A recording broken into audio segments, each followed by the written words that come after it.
Alright guys, welcome back to another State of Decay video. Ooh, Jesus, that was Decay. I am your host, Art the Bars. That threw me off a minute. And what we're going to go ahead and do today is actually we're going to go ahead and visit each of the 4 maps: Providence Ridge, Cascade Hills, Meager Valley, and Drucker County. And what we're going to do is go ahead and take a look at the landmark outposts, and I'm going to go ahead and pretty much kind of grade them in a sense.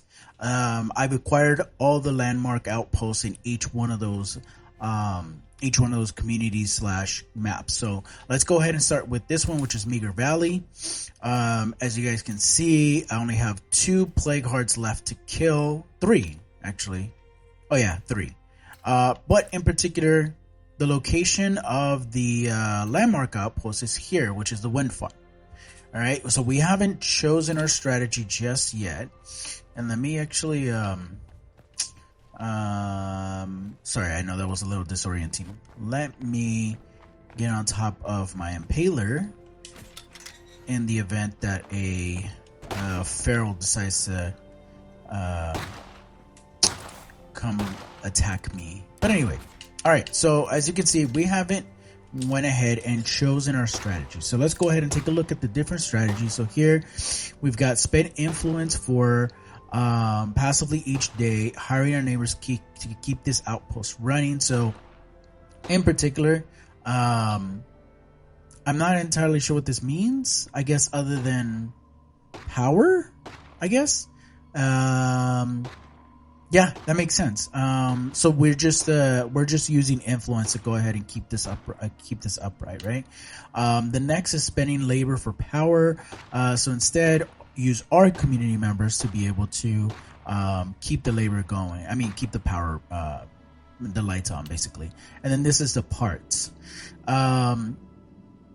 So when it says preparing special kits to help keep our outpost functioning, that doesn't mean we're going to actually receive kits. It's just the wording specifically for the power outpost. So I'm going to go ahead and grade this one for, well, let me do it this way. There's 2 tiers. There's going to be for a beginner player and for a veteran player, right? A seasoned player. For a beginner player, I would say that this outpost is probably anywhere between the A rank / S rank, because you could capture this one as being your first landmark outpost if you have not acquired the builder boon, which gives you free power and water after you defeat after you clear the map under that difficulty. So if I go ahead and start at lethal and I clear the map with a builder legacy, then it's actually going to go ahead and activate it for all the ones below that. So nightmare, dread, standard, and green, right? But it can't be the other way around. So you can't, if you clear out standard, that doesn't mean that you now get lethal, automatic power and water, right? So this in particular, I'm not a fan of, so I'm actually not going to go ahead and use it because I already have water and power running in this map. If I had chosen a different boon, then I definitely, oh my god, this guy needs to shut the fuck up. Then I probably would have chosen this in particular, right? This guy.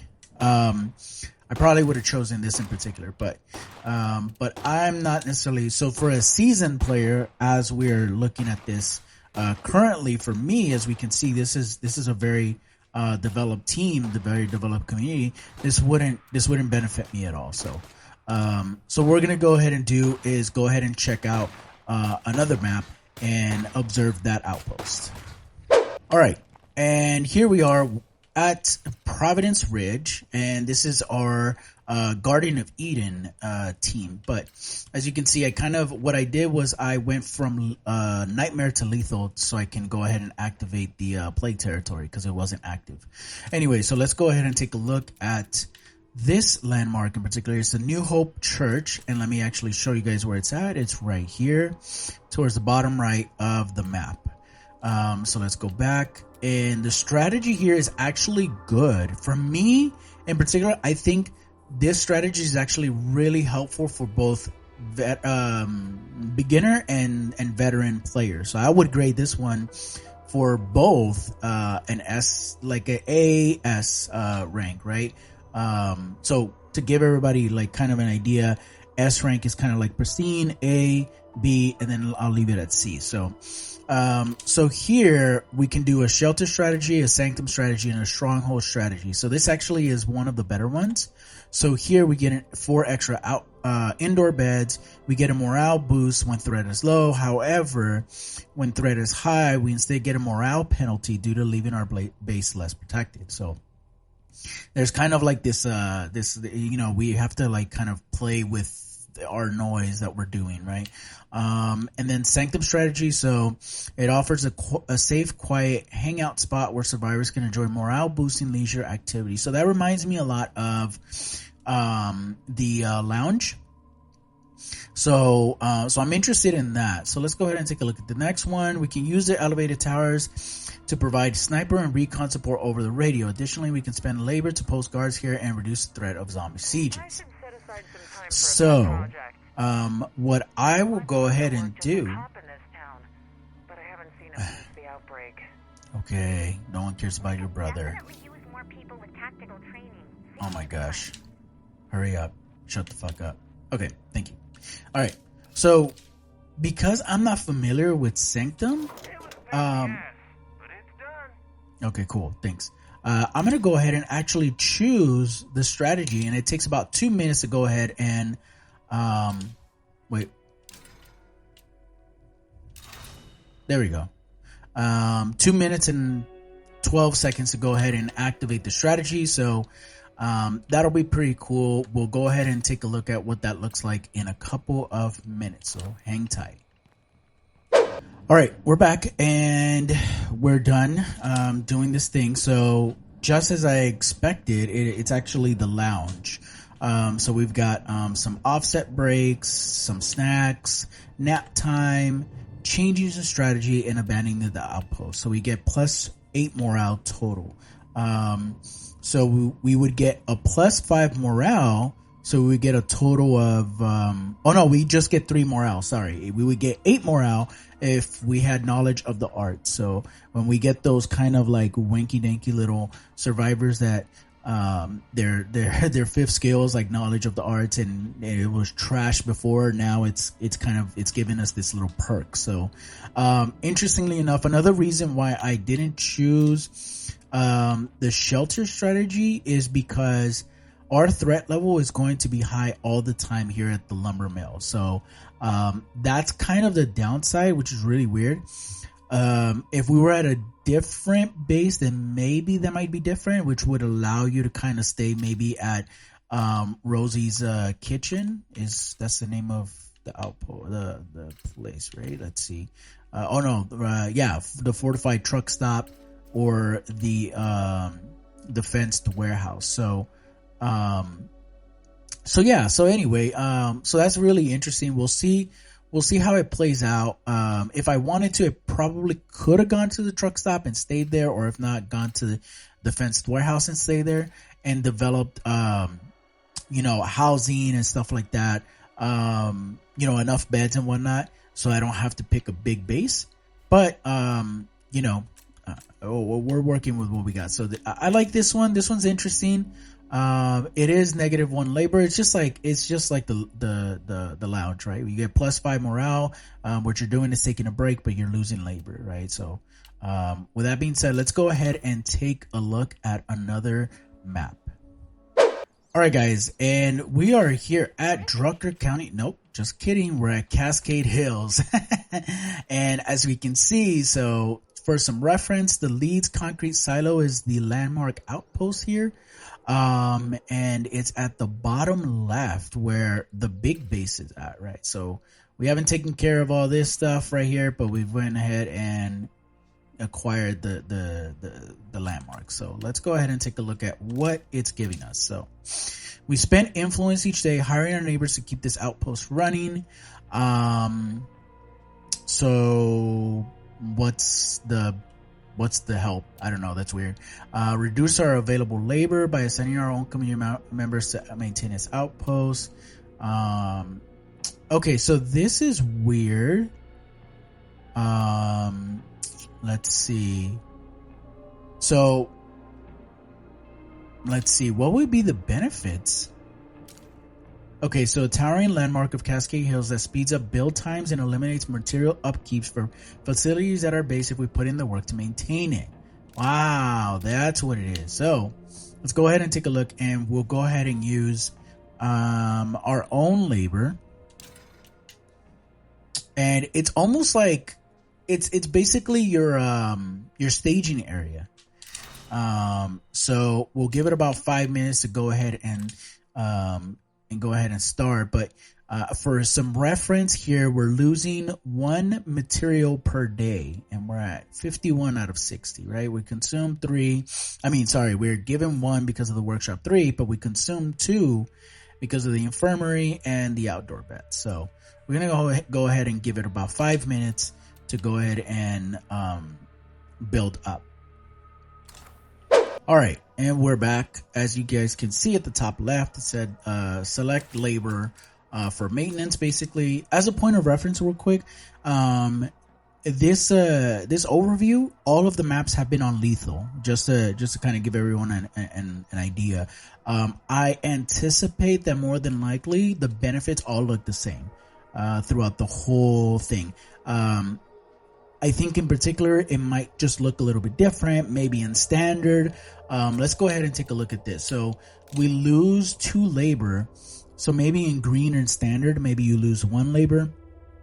And then moving up from dread and on, it's probably 2. I don't know. I haven't seen it, but as you guys can see, it's basically your staging area. 'Cause you can do build prep, and then you can do professional construction. And you can obviously leave it as well. So this is actually really cool. This is I'd have to say, this is actually my favorite one. I personally like having free upkeep because it allows me to be able to use, my materials for different things, right? I'm constantly building things. So that's really cool. This is one of my favorites. I would definitely keep it up top. Now, looking at all 3 thus far, ranking it, I would definitely say the power one, which is in Meager Valley, is probably the lower level one. I would only use that if I was a new player, or if I was clearing a new map and didn't have the builder boon.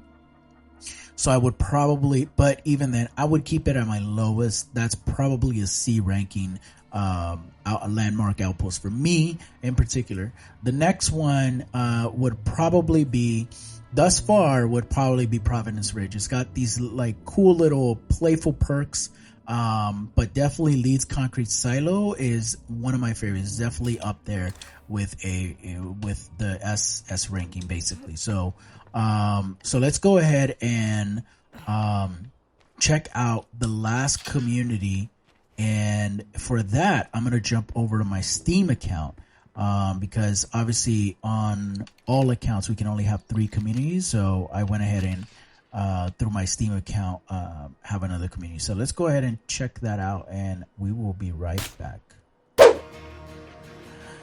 Alright guys, and we are in Drucker County. So I'm gonna preface this real quick, is that I don't know what happened. I had recorded me covering this landmark outpost, and there was audio in the MP4, but no video. It was really weird. So I'm gonna give this another try.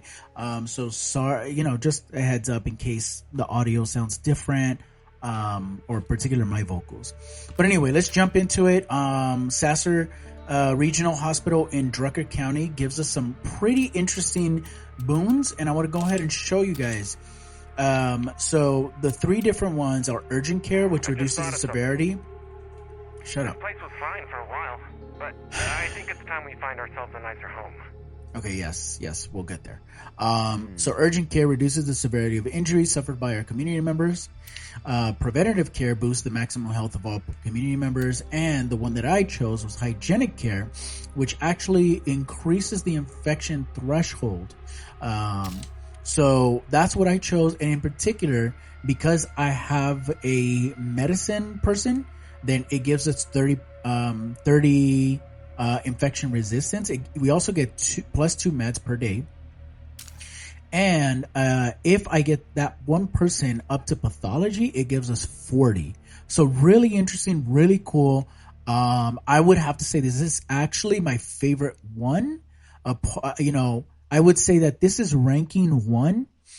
The silo, the material upkeep, the free material upkeep in Cascade Hills is 2.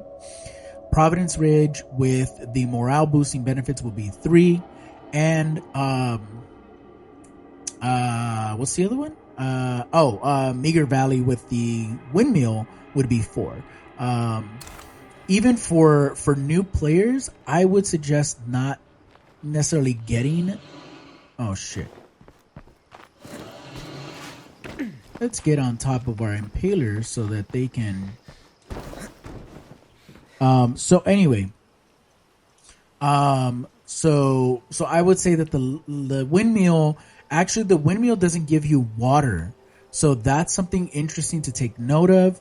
The windmill only gives you power. So it's definitely on the lower tier. So, let me know what you guys think in the comments. If you guys feel like the ranking that I put is pretty spot on, or if you feel like it should be mixed up, let me know which one you guys prefer, in the comments. Go ahead and like the video, subscribe to the channel, and I will catch you guys next time. Peace.